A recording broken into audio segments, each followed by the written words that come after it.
Anies dan pendukung-pendukung Mas Anies, bahkan misalnya akademisi-akademisi, intelektual-intelektual yang mendukung Mas Anies itu dari awal memang membangun narasi bahwa Anies Baswedan adalah satu-satunya calon pemimpin yang berani melawan oligarki. Yang punya private jet, yang bisa menyediakan private jet itu ya para oligark, ya para oligark. Bahkan kalaupun misalnya private jet itu disediakan oleh Nasdem, ya kan pemilik Nasdem itu juga oligark.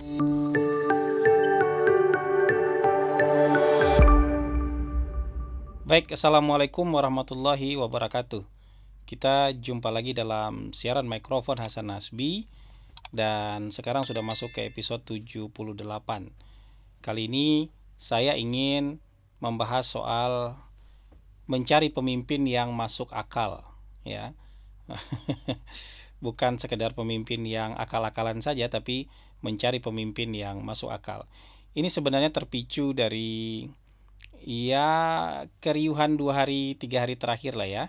Mungkin itu saya sebenarnya iseng aja di Twitter itu menemukan video Mas Anies Baswedan mendarat di kampung saya di Sumatera Barat, dan saya lihat mendaratnya dengan menumpang sebuah private jet yang bukan private jet yang biasa juga, tapi itu mungkin salah satu private jet yang tertinggi dan termahal yang untuk pesawat pribadi lah ya. Kemudian saya bikin pernyataan simpel aja, sebenarnya itu juga cuman bercanda saja. Ini pasti bukan pemberian oligarki, tapi ini pemberian dari Allah Subhanahu wa Ta'ala. Tapi saya tidak menyangka itu kemudian viral kemana-mana, di WhatsApp group, di berbagai aplikasi media sosial itu viral ternyata, dan bahkan jadi berita dan kemudian harus ditanggapi oleh beberapa pengurus teras Nasdem. Ada pengurus teras Nasdem yang bilang bahwa nggak usah diributkan, itu kan sumbangan dari Nasdem. Ya sebenarnya nggak apa-apa, nggak harus diributkan juga. Ada juga pengurus Nasdem yang bilang ini bukan pemberian oligarki kok gitu. Ini bukan dari oligarki kok, ini dari Nasdem katanya gini. Jadi menurut saya sebenarnya ini juga bukan untuk diributkan ya, tapi ini kan tergelitik saja karena Mas Anies dan pendukung-pendukung Mas Anies, bahkan misalnya akademisi-akademisi, intelektual-intelektual yang mendukung Mas Anies itu dari awal memang membangun narasi bahwa Anies Baswedan adalah satu-satunya calon pemimpin yang berani melawan oligarki. Nah, ini pangkal persoalannya. Menurut saya kan ini narasi yang heroik, ya, berani melawan oligarki. Kalau menurut saya naik pesawat pribadi itu, naik private jet itu keniscayaan aja untuk kampanye seluruh Indonesia, itu keniscayaan aja, kan nggak mungkin naik onta. Jadi benar itu kalau misalnya Ahmad Ali, wakil ketua Nasdem itu bilang, masa Anies harus naik onta? Ya nggak mungkin, ini kan bukan daratan semua, ya kan? Dan ini juga bukan padang pasir. Jadi daerah seluas ini memang kalau keliling yang paling masuk akal memang naik private jet. Dan itu sebenarnya nggak apa-apa, ini kan negara yang besar sekali. Kalau naik pesawat komersil, pertama tidak efisien dari sisi waktu, yang kedua nggak semua tempat juga ada jalur pesawat komersilnya. Jadi naik private jet itu sebuah hal yang niscaya, boleh-boleh saja, asal tidak diawali dengan narasi mau melawan oligarki. Karena private jet kan nggak mungkin disediakan oleh LSM, private jet itu juga nggak mungkin disediakan oleh kecerekan dari majelis taklim, nggak mungkin. Yang punya private jet, yang bisa menyediakan private jet itu ya para oligark, ya para oligark. Bahkan kalaupun misalnya private jet itu disediakan oleh Nasdem, ya kan pemilik Nasdem itu juga oligark. Dia pengusaha dengan kekayaan yang luar biasa, ikut serta dalam menentukan arah politik dan kebijakan publik di Indonesia, punya orang-orang yang langsung menjadi pejabat di negara ini, ada yang jadi gubernur, ada yang jadi menteri, ada yang jadi bupati, ada yang jadi wali kota. Itu kurang oligark apa? Itu kan super oligark namanya gitu loh. Jadi narasi melawan oligarki ini yang saya kritik sebenarnya gitu.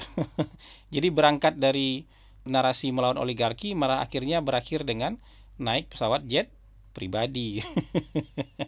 Ya kalau saya sih nggak terlalu suka ya melihat Mas Anies harus naik pesawat ekonomi berkeliling untuk kampanye Indonesia, karena itu udah pasti menyita energi lah, capek sekali. Kemudian dari sisi waktu juga nggak masuk akal gitu. Jadi gimana mau kampanye ke berkeliling-keliling Indonesia? Yang paling masuk akal memang itu, naik private jet itu yang paling masuk akal. Tapi cabutlah itu para pendukung-pendukungnya yang bilang Mas Anies yang akan melawan oligark. Mas Anies nggak akan melawan oligark, justru Mas Anies akan bekerja sama, akan bersinergi dengan oligark-oligark tertentu yang sepaham, yang seide dengan Mas Anies. Itu lebih baik menurut saya, karena kita ini sering terperangkap dengan jargon-jargon heroik yang kemudian pendirian itu tidak bisa kita pertahankan. Sama kayak mau melawan oligark itu pendirian yang tidak bisa kita pertahankan, kecuali kita mau belagak bego aja. Kalau kita belagak bego aja itu seperti yang saya sarankan beberapa waktu lalu, kita ubah aja istilahnya. Jadi kalau orang kaya ikut politik, ikut cawe-cawe dalam politik, tapi ada di seberang kita sebut oligark. Tapi kalau ada orang kaya ikut cawe-cawe dalam soal politik, dalam soal kebijakan publik, tapi berada di pihak kita sebut sebagai hamba Allah yang dermawan. Itu kalau mau cara-cara cara-cara yang sekalian rendah aja, kayak gitu aja kan gitu. Jadi kan menurut saya kita sering masih terjebak dalam simbol-simbol dan slogan-slogan heroik yang akhirnya tidak masuk akal. Sama lah kayak Datuk Seri Anwar Ibrahim yang baru saja terpilih jadi Perdana Menteri Malaysia. Waktu kampanye itu bilang tuh mau menghajar UMNO, ya mau membongkar korupsinya para petinggi UMNO. Tapi ketika hasil pemilu, dia nggak bisa ternyata membangun pemerintahan sendiri. Nggak bisa dia jadi Perdana Menteri kalau dia nggak ngajak beberapa partai lain untuk berkoalisi. Nah, salah satu rekan koalisi dia yang terbesar adalah Barisan Nasional yang terdiri dari UMNO. Jadi sekarang nggak mungkin dia mau menghajar UMNO dan Barisan Nasional. Kenapa? Ini sekarang rekan koalisi, gitu. Jadi kalau dia hajar dosa-dosanya UMNO, dosa-dosanya Barisan Nasional, dia berarti membubarkan koalisi pemerintahan dia yang baru terbentuk. Jadi kan akhirnya tidak masuk akal. Sama juga baru-baru ini Dr. Anwar Ibrahim kemudian mengumumkan bahwa semua gaji menteri dipotong sampai ekonomi Malaysia membaik. Ini juga kan sesuatu yang heroik, populis, tapi belum tentu berjalan dengan baik. Dan menurut saya ini nggak masuk akal. Kenapa nggak masuk akal? Ada orang disuruh jadi menteri, disuruh ngurus negara yang besar, disuruh mengatasi persoalan yang pelik dan nggak gampang. Tapi begitu dia suruh kerja, gajinya dipotong. Kan kesannya heroik, tapi kan dia butuh penghargaan yang sesuai. Karena kalau oke lah gaji nggak seberapa, tapi kalau misalnya untuk apresiasi yang resmi saja itu tidak dihargai, orang tuh cari apresiasi di mana? Cari di apresiasi yang tidak resmi, cari apresiasi di bawah meja, cari kompensasi di bawah tangan yang tidak halal. Itu kan jadi nggak baik. Jadi menurut saya era-era heroisme ini harus mulai ditinggalkan. Sudahlah, memang ada masanya dulu kita itu terpana, terpaku, terhipnotis dengan jargon-jargon heroik. Nah, jargon-jargon heroik seolah-olah ini yang akan mengantarkan kita menuju kejayaan. Padahal ternyata bukan itu. Di negara-negara maju mungkin kita tidak menemukan lagi jargon-jargon heroik itu. Sedikit lah. Karena yang dijual itu adalah statement, pernyataan, program yang masuk akal. Jadi memang kalau kita dengan pola pikir negara berkembang masih mencari pahlawan, masih mencari seorang yang bisa menyampaikan kata-kata heroik, dan kita bisa terhipnotis dengan kata-kata heroik itu. Walaupun kalau kita pikir baik-baik, kita tahu kata-kata heroik ini nggak akan kejadian di masa depan. Ya, tapi kita jarang mau berpikir bahwa kita yang kita butuhkan itu adalah pemimpin yang masuk akal. Mungkin kata-katanya nggak luar biasa, tidak membahana, tidak mengguncang iman, ya, tidak membuat kita merinding mendengarkannya, ya, tidak membuat kita tiba-tiba berani menyerahkan nyawa untuk membela dia, enggak. Tapi kalau kata-katanya masuk akal buat kita, loh kok ini nggak menarik ya? Itu karena kita cuma malas mikir aja. Jadi kalau kita mulai beralih dari mencari superhero, mencari pemimpin yang menjadi superhero, atau mencari pemimpin yang masuk akal, maka kita juga harus mulai beralih cara berpikir kita dari merindukan pemimpin-pemimpin yang itu tadi, berpidato dengan penuh pesona dan membahana, walaupun mungkin nanti nggak bisa jadi kenyataan, tapi kemudian kita alihkan pikiran kita untuk mulai mencari pemimpin yang memang kita butuhkan, sesuai dengan tagline-nya Microphone Hasan Nasbi. Mencari pemimpin itu bukan berdasarkan selera aja, wah saya suka nih orang ini, saya senang nih orang ini, tapi berdasarkan yang kita butuhkan. Karena kalau kita hanya berdasarkan suka, berdasarkan senang, berdasarkan naksir, berdasarkan apa lagi? Iya gitulah yang berhubungan dengan selera. Kita sedang menggadaikan masa depan kita. Kenapa? APBN kita lebih dari 2000 triliun mau kita kasih kepada orang yang sekedar kita suka aja. Yang kita nggak tahu nih nanti dia orang ini masuk akal apa enggak nih megang duitnya. Ya, kebijakan publik negara sebesar ini 270 juta kita hanya serahkan kepada orang yang kita suka saja. Padahal belum tentu dia bisa bekerja. Padahal harusnya untuk mengurus negara, untuk mengurus republik, untuk mengurus rakyat itu jangan disamakan kayak cari pacar. Bahkan jangan disamakan kayak cari istri. Ya oke lah kalau cari pacar, cari istri dasarkan suka aja bolehlah jadi modal awal. Tapi kalau untuk mengurus ini itu sama kayak nyari CEO perusahaan. Harus kayak nyari CEO perusahaan kita. Kenapa? Harus cari orang yang punya kemampuan. Harus cari orang yang masuk akal. Bahkan mungkin kita nggak suka sama orangnya. Kita nggak terlalu suka sama orang, tapi menurut kita ini punya kemampuan ini. Mungkin kata-katanya nggak menarik, tapi punya kemampuan. Mungkin penampilannya nggak menarik, tapi dia punya kemampuan. Ya, jadi kalau kita kasihkan uang 2000 triliun, 2500 triliun, dia tahu nih uang harus dijadikan apa. Dia tahu caranya bagaimana menciptakan lapangan kerja. Dia tahu caranya bagaimana mengoptimalkan hasil sumber daya alam. Dia tahu caranya bagaimana membuat investasi masuk ke dalam negara kita. Dia tahu caranya bagaimana memanfaatkan bonus demografi. Bukan yang sekedar ya kayaknya sukalah merakyat nih, suka nih soleh nih, suka nih nasionalismenya tinggi, ini suka nih kepahlawannya tinggi, heroismenya luar biasa. Tapi apa yang mau dia kerjakan buat republik ini kita nggak tahu. Kemudian kita kasih aja cek kosong. Ini ya tolong ya, karena saya suka sama Anda, ini republik tolong Anda pegang. Ini 2500 triliun Anda pegang. Ini Sabang sampai Merauke tolong Anda pegang. Ini rakyat 270 juta silakan Anda tentukan nasibnya. Ini kekayaan alam sebesar ini silakan Anda tentukan nasibnya. Dia nggak tahu, dia nggak punya ide buat dijadikan apa itu. Jadi inilah ya, kalau saya sih terserah Anda mau protes atau enggak, saya sih akan konsisten ya. Ke depan kita sudah mulai tinggalkan sinetron, kita tinggalkan lah.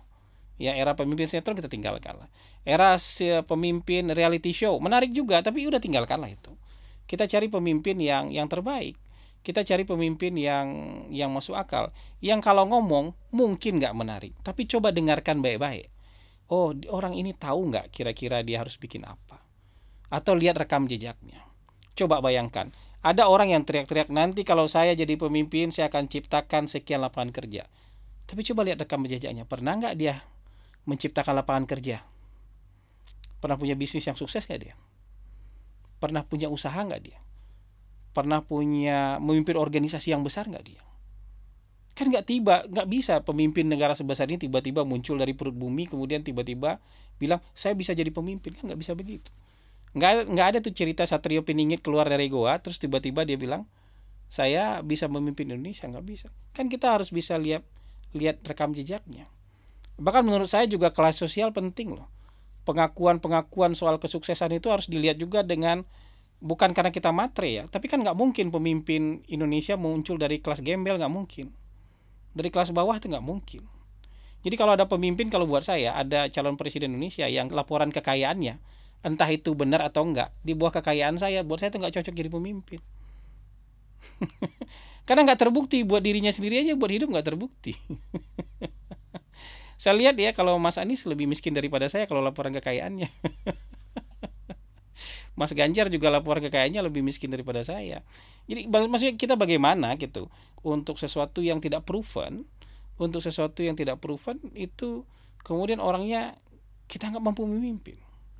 Bukan kekayaan jadi patokan, tapi kan kita ngelihat nggak mungkin dari gembel-gembel banget orang jadi untuk sampai di kelas sosial paling atas itu nggak mungkin loncat dari bawah banget. Dia minimal harus kelas menengah atas supaya tahu networking, tahu pergaulan, global, pergaulan internasional, segala macam yang kayak gitu. Termasuk juga cara dia memperlakukan orang-orang yang bekerja sama dia. Berapa dia gaji ART-nya dia. Jangan bicara Indonesia, kalau gaji ART-nya aja di bawah UMR. Ya orang-orang yang bekerja sama dia, sopir pribadi dia, ART dia kasih BPJS enggak?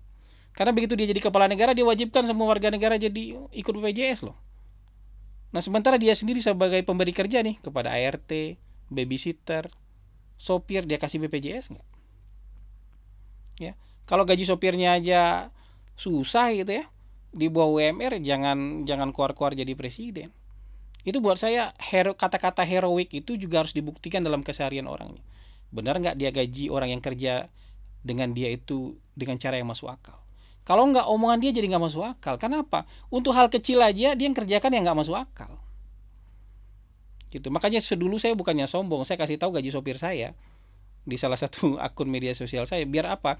Biar orang-orang yang teriak-teriak, tolak ini, tolak itu, seolah-olah jadi pahlawan itu ngaca. Anda pernah memperlakukan orang, pernah menggaji orang, ya, dengan manusiawi apa enggak? Sementara menuduh orang lain itu tidak manusiawi. Ya. Anda pernah memperlakukan orang yang bekerja dengan Anda dengan baik apa enggak? Sementara Anda sedang meniti karir, ya, untuk mengurus rakyat Indonesia yang begitu banyak. Nah, orang yang bekerja sama Anda aja belum tentu Anda urus dengan baik. Nah, ini buat saya jadi catatan penting. Jadi orang yang masuk akal dan enggak itu bisa kita lihat loh. Kalau kebanyakan omongan-omongan heroik, kita lihat aja deh rekam jejaknya. Ya, perlakuan dia terhadap masyarakat, perlakuan dia terhadap tetangga, perlakuan dia terhadap orang yang bekerja sama dia, masuk akal apa enggak? Seheroik itu apa enggak? Kemudian kita cari lagi orang-orang lain. Ya, ada orang-orang yang mungkin tidak heroik, tapi rekam jejaknya gimana? Rekam jejak yang masuk akal? Kalau dia bilang mau menciptakan lapangan kerja, kira-kira ada nggak rekam jejak dia pernah menciptakan lapangan kerja? Kalau dia bilang soal perbaikan ekonomi, kira-kira orang ini punya kemampuan nggak untuk itu? Kalau orang itu bilang soal kesejahteraan rakyat, orang yang kerja sama dia dibikin sejahtera nggak sama dia? Simple. Jadi itu saja mungkin yang bisa kita bahas kali ini, dan sampai seterusnya saya akan menutup siaran mikrofon Hasan Nasbi ini dengan quote khas mikrofon Hasan Nasbi sampai tahun 2024. Mencari pemimpin bukan berdasarkan selera, tapi berdasarkan kebutuhan. Terima kasih. Wabillahi taufiq wal hidayah. Assalamualaikum warahmatullahi wabarakatuh.